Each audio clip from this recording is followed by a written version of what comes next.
So I didn't think that I would have another update so quickly, but here we are. So in the last video, I showed you that I built a false wall for my second set of left surround.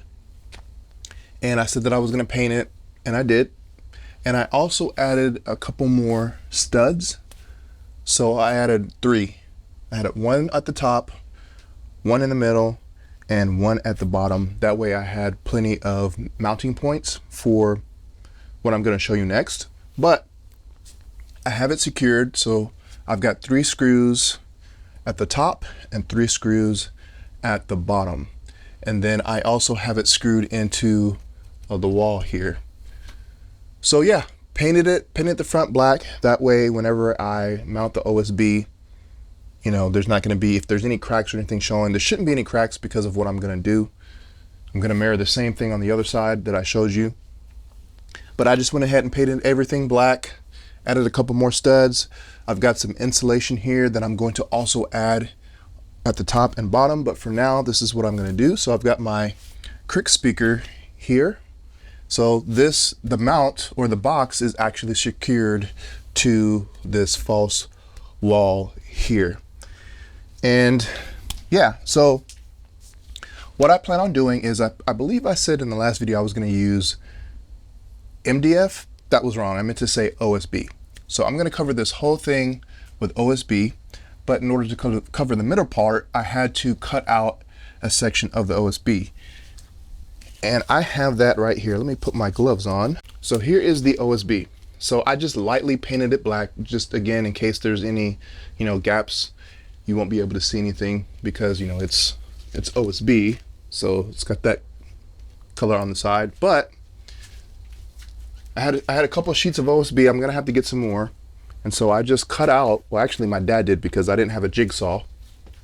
So I just cut out a space for the box, and let's go ahead and put this on. It should fit perfectly.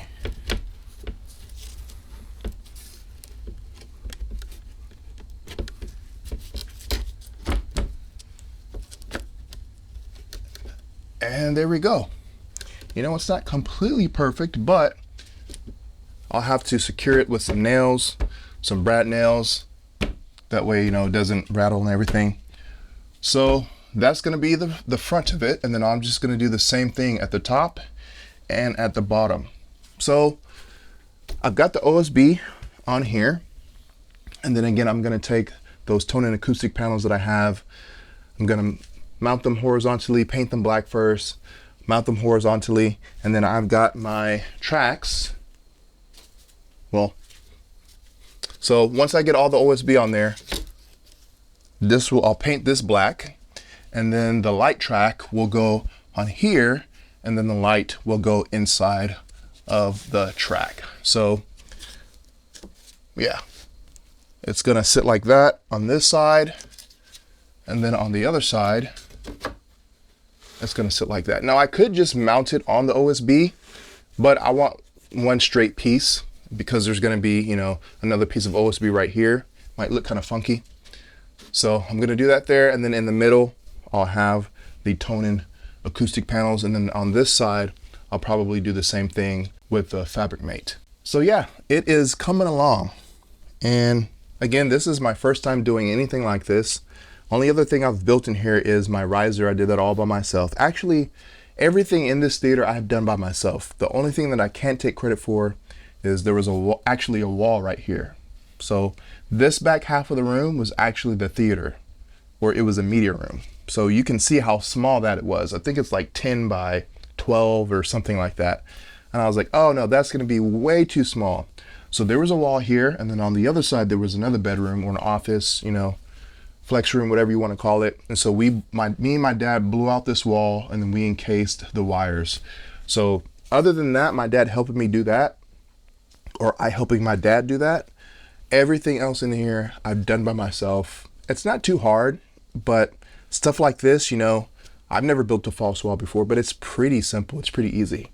I'm probably going to do the same thing behind me at some point, but I do have all of the KRIX speakers here. Unfortunately, one of these speakers, when it showed up, the driver was basically rattling around inside of the cabinet, and I was like, oh no. So I took it out of the box, and yeah, the driver just somehow became disattached. I don't know if it was probably UPS shipping, you know, sometimes that happens. So I let KRIX know they're supposed to send me one out, so I won't be able to completely set up the system yet. I still have a lot of stuff to do before I even set up the rest of the speakers.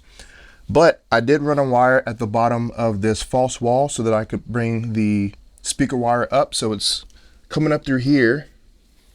I don't know if you can see that, but it's coming up through here, and then it's in the back coming out through there so I could hide it. So I do have the other KRIX speakers. Let me show you what those are. So these are going to be my LCR for the time being. I have 3 of these. These are the KRIX OWX50 on-wall speakers. So we take off the grill, and I really wish they would have done or used magnetic grills. One of the grills actually got damaged during shipping on one of the other speakers, but hey, I'm not going to complain too much. If I can get this off. Okay, so this is a 2-way speaker. So you have your tweeter right where in the middle of the waveguide, and then you've got 2 woofers. So I'm still not too familiar with these speakers, so I'm going to pull out my phone and read you the specs. So as far as in-room response, this has 60 to 20 kilohertz, 60 hertz to 20 kilohertz in-room response. So you're definitely going to need to use these with a subwoofer, which I have plenty of. In fact, it's sitting on a 21-inch subwoofer. As far as power handling, you have 50 to 500 watts RMS, so this can take plenty of power. This should get pretty stinking loud. And then for sensitivity, you have 97 decibels. And then the impedance is 4 ohms. And as I said, it's a 2-way speaker. And it has a bass reflex front vented. As you can see, you've got the 2 vents on the side. And then you've got your cinema black with grill and bracket. So it does come with a bracket, and I don't believe I have one here with me, but it does come with a bracket. So these are going to be my LCR for the time being. I have 3 of these. The only issue is, so originally I was going to pull my screen out a couple inches. I think I needed to pull my screen out like 6 to 8 inches, and I actually did that, and it was okay. However, I didn't even think, oh, if I pull my screen up 8 inches, I also need to move my projector back, because my projector is right in the spot where I can't get it any bigger. And I went, oh no, that's not going to work. So I had to move the screen back, and I'm just going to have to keep the screen where it is. So my goal was to put these 3 behind the screen. So the center channel will still stay behind the screen. That's how I have it now. And unfortunately, the other 2 are going to have to sit outside of the screen. So I'm going to mount them right on the side of the wall. I'm hoping that there's just enough space. If not, we're going to have to figure out something else. I may have to get like some stands, which I didn't really want. I mean, I have some, but it's going to be too low. Or I'm going to have to tell KRIX to just send me the other speakers that, you know, I have to send these back. Hopefully I don't have to do that. I'm going to try to make it work. But these are some stinking big on-wall speakers, but I'm excited. So yeah, I've never had anything else in here for, you know, I never had any horn loaded drivers. I did have some clips, but I had them in the back. It was 2 cheap clip speakers, but I'm excited. So everything's coming together very well. I'm going to have these for a while. I've got a lot of stuff that I need to do to set up. I still have to do the fabric mate stuff on the wall. I was waiting to get all the speakers so that I could do that. And now that I have them, I can start working on that. But I need to finish that wall first, that false wall.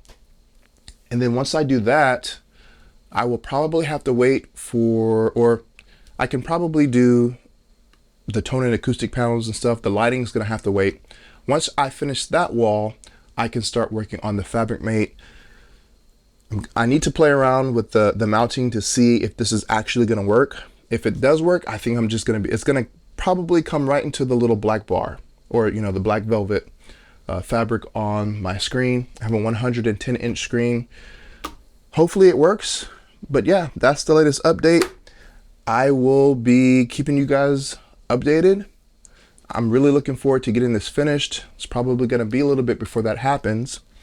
But if any of you guys have experience with KRIX, I believe Shane Lee was the first one in the US to get them, and I think I'm the second. So these were the ones that he had, and then he sent me 5 speakers that he just reviewed. So if you haven't checked out that video, go to his video. I may link it in the description or leave a card somewhere up there.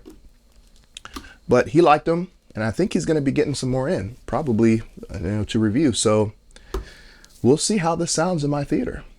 But thank you guys for watching. Again, let me know if you guys have any experience with Crics, whether you own them, whether you're in the US or you're outside in Australia, or have you heard them at some type of show, CEDIA, something like that. Let me know down in the comments, and I will see you guys in the next video.